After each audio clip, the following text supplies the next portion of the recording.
Assalamualaikum, my name is Muhammad Nabil bin Muhammad Nazri. My meeting number is DE220195.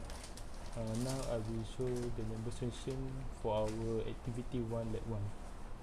So the first instruction is move 5 into R00. So this instruction will move the value 5 into R00. So we will click on the instruction. You can see that our register R0 will have the value 5, and it's the same as the second instruction that will just move the value 8 into R01. So, and then we have instruction add R00 and R01. So this instruction will add the destination, which is R01, with the source, which is R0. So when we click it, you can see that the value that will be added, which is R01, 8 plus R00, 5, so it will become 13, and the value will be stored into our destination, which is R01. Next we have instruction push R01. This instruction will push the value of R01 into the top of the stack of our program stack. Next we have push -2. This instruction will push the value -2 to become our new top of the stack in this program stack, and it will push our previous value, which is 13, and it will become bottom of the stack. So next we have the comparison instruction. So this instruction will compare the value of R01 and R00. So next we have instruction jump 0.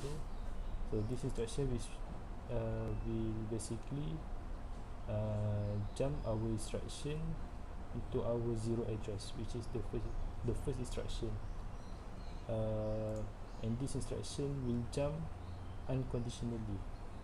It means it doesn't have any condition with it to jump. Next we have our instruction, which is pop R02.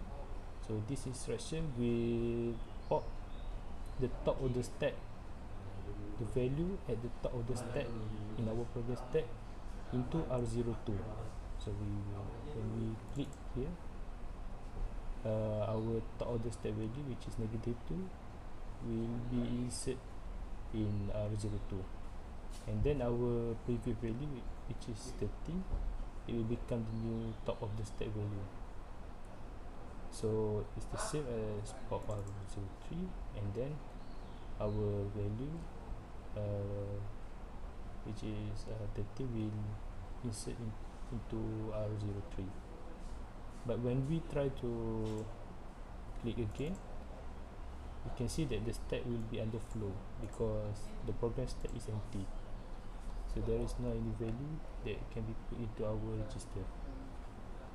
Okay, so next we have next we can check again the comparison instruction. So when we put our value for R04, 5, and then R05, we can put 4 again, and then we click on this instruction. We can see the SR status flag will tick on the 0 status flag. It means that R04 and R05 is equal. But when we change our value for R04, we put it 6, and then we click again. You can see the SR status flag will tick on the negative status flag. This means that the R04 value is greater than R05. So when we subtract, it get a negative value. But when we change to this value to 5 and R05 into 6, and then we click again, you can see that there is there is no tick in any SR status flag. So and then we can go to next instruction, which is jump equal 0.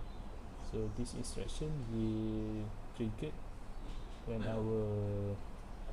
our previous comparison, which is R05 and R04 is equal. It will jump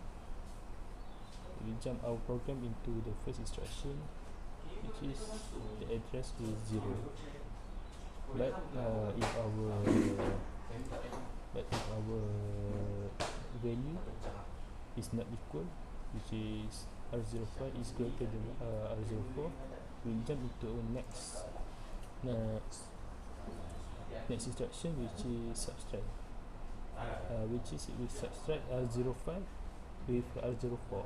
We subtract destination with the source. So when we click on this instruction, you can see that it subtract the values 6 with 5, and then it will store the value into the destination, which is R05. So that's all for the activity 1. Thank you.